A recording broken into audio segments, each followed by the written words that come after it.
about the potential of M-governance. Before that, thanks to ELEX for inviting me. Thanks to the participants for sparing their time.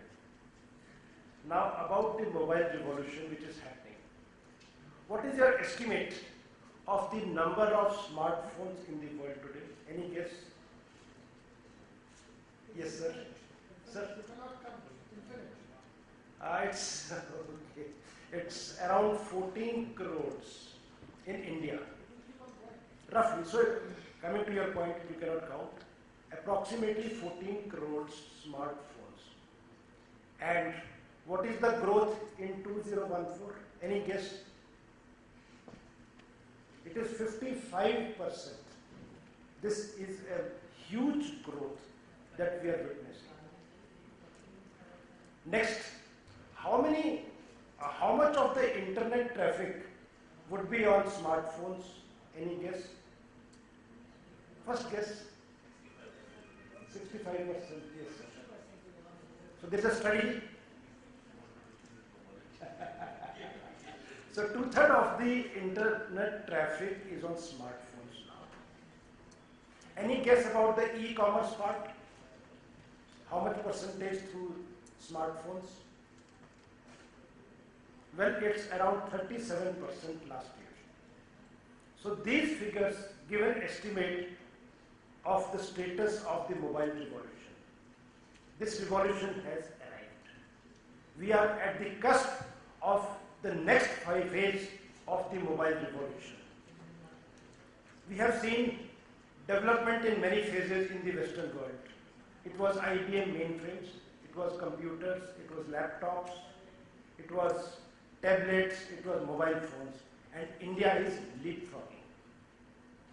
So, how do we take benefit of this? That is the question. First part is we have to identify our stakeholders. Normally we talk of citizens who can access government services through mobile applications. This is the most common talked about thing.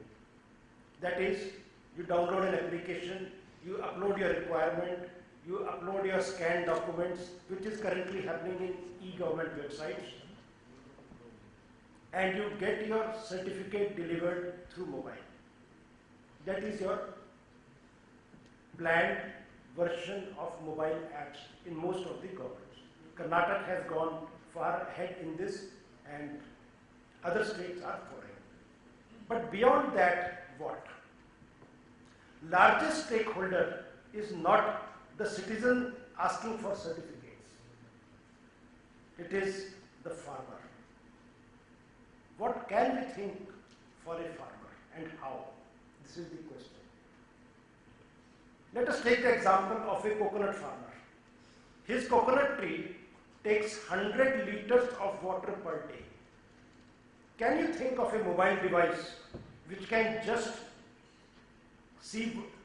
sense what is the temperature, what is the moisture content in soil, what is the humidity, etc., and just release water according to that data? Sense it, send it to a server, the report comes, your tap for water, etc., is accordingly controlled. Well, the potential for this is saving of 40%, up to 40%, 40% for a farmer. This is where the real applications of mobiles will come. So what is the key for that? What is the key thing? The answer is sensor. Sensor of a mobile can have many applications. Why only this farmer? What about signing? We are talking of e-signing. Government of India is now talking of e-signing. They say you can go to any place on a device, put your fingers, biometrics, and your fingerprint will be matched and your document will be e-signed without having your digital signature. That is the concept. But what is the constraint? The constraint as of now is your equipment should be STQC certified. So which means an intermediary will be there. I cannot buy an equipment every time for a small application. So where is the solution? Sensor. If your mobile has a sensor which senses your fingerprint, biometrics, authenticates it, sends it to the server, and your service is fulfilled, we have the service. So the answer is the potential for Indian software programmers is now in sensors. Repeat, answer is sensors. We have to just think of as many applications as we can for each segment of population and use analytical abilities, data analysis that is, and software to just deliver these services. What will be the benefit? Let us compare with the e-governance part. In e-governance, some states, they have their website, you send a requirement, but when the certificate comes, it is authenticated when it is printed. The word is printed. Printed where? At a citizen service center. So there is an intermediary.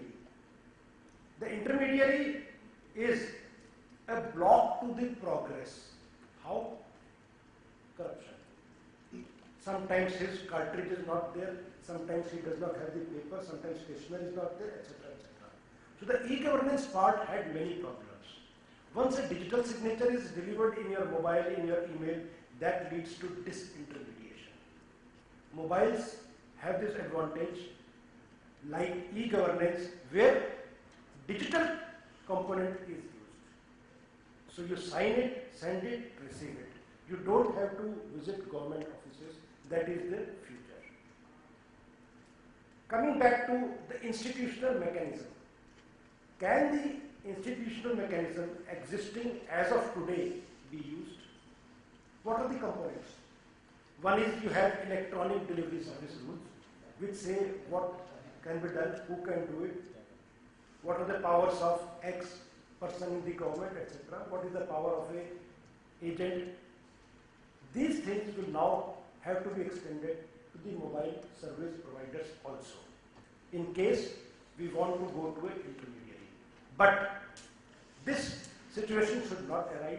We should now be going from a stage of intermediaries, that is citizen service centers, to a stage of disintermediation. We call it direct democracy. You receive it, everything on your mobile phone. That day is not far. We now know the scope, the pace at which the smartphones are coming. So my humble request to all those from government is, let us just be aware of what is happening in this world, what is the potential, how we can use the help of the private sector in developing apps using sensors for delivery services. Thank you very much.